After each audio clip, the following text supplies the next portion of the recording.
ভাতের সাথে যেমন তরকারির সম্পর্ক, পানের সাথে চুনের সম্পর্কও তাই। আর এই চুন পাওয়া যায় শামুক এবং ঝিনুকের খোলস থেকে। শামুক থেকে চুন তৈরির এই কৌশল আসলে গ্রামের এক ঐতিহ্যবাহী শিল্প। এটি শুধু স্থানীয় চাহিদাই পূরণ করে না, বরং জীবিকারও বড় উৎস।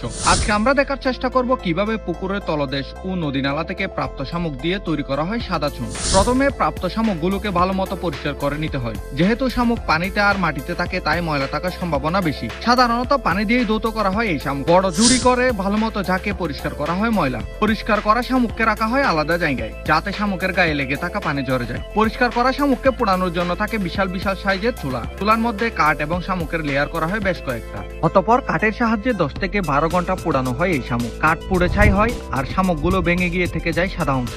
তারপর পোড়ানো শামুক আর ছাইগুলো তুলে নেওয়া হয় চুলা থেকে।